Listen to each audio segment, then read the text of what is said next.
silence.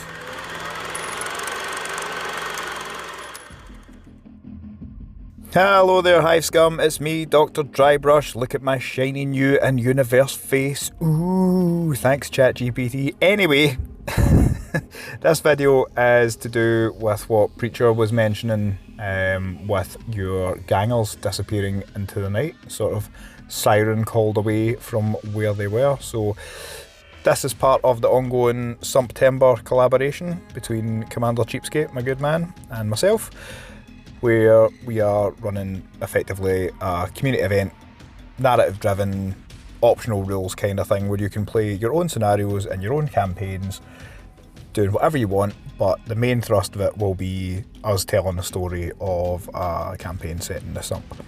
So, if you haven't checked out Commander Cheapskate already, go do so. Make sure you like and follow his page, because that's where all the battle reports and stuff will be. There is breakdowns of each of the gangs used, and those are the ones that Preacher kind of touches on in the Gutter Forge FM radio show, but you can also be involved in that with your gang stories. So drop a sort of in-universe style comment onto one of the Gutter Forge videos. If you've got a hit on a gang member or anything like that, someone died, let Preacher know and you'll probably hear about it in a future episode. So without further ado, what exactly is the Voiceless Choir? So this is an optional narrative complication for the SUMP-TEMBER collaboration, as I've mentioned, between Commander Cheapskate and my good self, whereby the Voiceless Choir is effectively a narrative jumping off point, predominantly for arbitrators to introduce a nemesis, or perhaps a minion of a nemesis. It can be used in casual games just for general shenanigans. It can be used to represent mind control, chem leaks, any number of things that take your imagination. Maybe a bunch of tiny worms have crawled out the sump and into your ganger's ears and all of this kind of thing is happening. But in essence, it adds a very unpredictable element for players to try and stay a step ahead of each other, which I'll go on to explain slightly further on in this video. And it can be customised for each player's group preference, or if you get an arbitrator, then arbitrator can figure it out. So what is the Voiceless Choir? So effectively, a member of the Voiceless Choir is a Manchurian candidate. So there is a trigger word of some kind that will set off some form of complication. And what this is an actual real life word or phrase used by one of the players. It could be anything. It could be beer, dice, it could be subscribe to the channel. I think that's a good one, should probably do that. It could be ganger, it could be NECROMUNDA, it could be something that your friend commonly says. But either way, players should write down a trigger word or phrase for their opponent's ganger that will then be put into a trance of destruction, essentially, depending on which option you go for.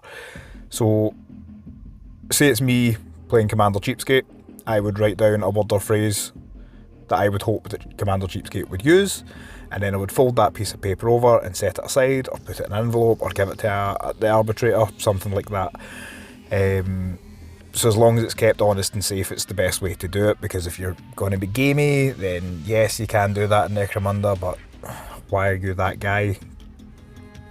Seriously. Anyway, so write it down, fold it, set it aside. And players should do this after crews are chosen and the Voiceless Choir member is determined. So, how do we identify the Voiceless member? A couple of different ways of doing this. This one's based off gang cards. So after the crews have been selected for the scenario is important, because then it means that this will actually happen in a game, in theory, if you say the right thing. But if you don't, then it doesn't happen. So if you're using fighter cards, again, let's use the example I'm playing Commander Cheapskate. I would shuffle my cards and then I would lay them face down, and I would maybe turn my back or something, but it's largely irrelevant. I'll lay them face down, so I don't know what they are, he doesn't know what they are, and then he would view one of the cards at random and just see who the gang member is, write it down on the same bit of paper that's got the trigger word, and then just place the ganger card back, and then you'd pick them up and swap round. Likewise, Commander Cheapskate would shuffle them, place them face down. I would pick one, write their name down, write down the trigger phrase, and put the card back, and that would be it, and we would just get on with the game. Ideally, the arbitrator should witness this, just to make sure again that it's all above board, and if there isn't an arbitrator, then I would suggest that you take a picture on your phone or similar, just so that, say, a melta-gun, well, sorry, a plasma cannon or las cannon wielding Van Saar super duper ubermensch, you're like, oh, you said pineapples, so haha, that's my guy now, yay. So it's to stop super feels bad moments. But also, if you want to be a maniac, and this is truly only if you hate yourself at the absolute most, select D3 fighters, but this can wildly derail the game, particularly if you use the same trigger word for, say, 3 fighters and 2 of them are death maidens, for example. It can get silly very, very, very, very quickly, but that's part of the fun of Necromunda. Other methods are either pointing them out, so after you select your crews, again I'll use me and Commander Cheapskate as a game example, I would line up my crew, facing the opponent, discuss who people are, but like, this guy's Dave loves to stab things, he's got a big stabber, and he loves chems, and then I would turn my back, and Commander Cheapskate would point at one, and follow all the previous steps, and then write down names, and everything else. And it only really works with an arbitrator or a third party to verify, or you could do it on video, like I could just turn my back and you could pull your phone out and be like, I'll point to this guy, it's you. The other one that's a bit, it's a bit more tactical, I think, but it can also be very punishing, is that you don't know until the person's triggered. So you write down whatever trigger word or phrase it is normally, and you would set it aside. So say I'm playing Commander Cheapskate and he says pineapples, I would choose the ganger on his crew that this would affect, but this can make for super feels bad moments, like I mentioned earlier on. Say it's a las cannon wielding Van Saar with all of the upgrades or something like that. It gets very silly very quickly. And so once someone is triggered, they become one of several options so as to what the triggering actually does. So we've got to the point where you said pineapples and we figured out it's either been a predetermined guy or I've picked it based on the earlier slides.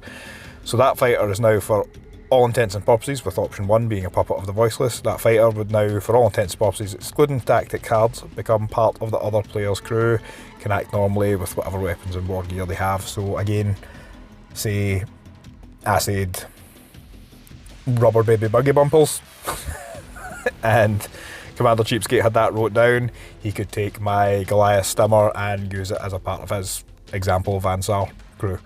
But at the start of each end phase, I would then roll a cool check, so it couldn't be interfered with by the other player. It's to kind of get control of your guy again. So you would roll a cool check. If you're passed, they shake off the Voiceless Choir and they return to being part of the original gang. So I would get my Stimmer back. Say the Stimmer had murdered 6 members of my gang and they'd accrued however many XP, you would still get that. I think it's only fair for if you've mulched a bunch of your opponent's gang that whatever fighter it is you used for that gets the XP, but leave it to your playgroup, to your discretion, to your arbitrator, and I would suggest that they can't be triggered again for the rest of the game. But that's not to say that if you again hate yourself or the arbitrator decides there could be layers of trigger words, it can be expanded on exponentially if you really want. Option 2, very simple, trigger word happens, fighter is subject to insane. Enjoy that. And option 3, the one that I quite like, is a Chem Flood Neurochip. So the fighter is here, here's the trigger word, and they're flooded by chems. Effectively, they wandered into the dark and somehow, some way, maybe through gene smithing, maybe through a small chem chip inserted in the back of their skull. It's maybe just a side effect of the small leech or whatever that crawled into them. So once that fighter's triggered, again using whatever method it is you used, roll a d6, can tilt the table below. 1, don't feel so good. They go into shock from the chem surge, collapse into a heap, and immediately go out of action and into convalescence. It sucks, but it's better than them being dead. You roll a 2, wow, look at my hands! They're super duper chilled out now, and they're just watching the tracers of their hands as everything else is happening round about them. They are subject to all of the effects of Obscura. 3 to 4, bonus points if you go "Rah!" in your best Arnold Schwarzenegger voice. Fighter has all of the effects of Friend Zone applied. Enjoy that. Your mileage might vary, and on a 5 or 6, silence. The Fighter has the effects of gas applied, and it would be up to the arbitrator or player's discretion to decide if they then suffer the addictive portion from the core rulebook. It's up to you. It's quite thematic for the likes of the Obscura and Gast, and also the Friend Zone, I suppose. But yeah, I think that's kind of all the major points. I would just say that you can layer this as much as you want, you can get as silly with it as you want, or you could concoct your own thing. The main theme of this is to get players to interact beyond the tabletop. It's so that there's a game within a game whereby, say the trigger word was dice, I'm suddenly referring to the small cubes with dots on them with which to randomly determine results. That kind of thing. Like, it just becomes a game within a game, and then you're second guessing yourself because you're like, oh, does this guy know that I say this all the time? Do I say that all the time? Oh no, oh no. But yeah, as ever, it's optional. Feel free to use it. So just a quick recap on what we've had so far in SUMP-TEMBER. Week 1, campaign week 1, there was the Crow's Nest tactics card from Crow's Nest Ammunition called We Fix. Wild results that I've heard from that. I think Commander Cheapskate is about to experience that firsthand. Week 2, radio silence, nothing happening, so it's fine. Week 2 is just a kind of relax and resettle. Week 3 is the Voiceless choir has now kicked in. Again, if you are running a campaign, you can use this as a narrative hook and kind of feed into it what you will. This might even spark a conversation below as to what you fancy doing with this theme. And then leading into week 4, there will be downtime, and in that downtime phase there will be another radio show from Preacher, and I think a Verdict Kedron will make another appearance, whether or not he says more. But I have ideas for downtime, particularly for the solo players out there, which is currently much like myself just now, just given work and life and kids and a full-time job and a YouTube hobby. But yeah, thanks for watching. If you haven't done already, please consider liking and subscribing to this channel and to Commander Cheapskates. And as ever, not everything's for you. You might not like the channel, but you might also know someone who does. So if you're just new to Necromunda, have a look around. There's loads of content out there.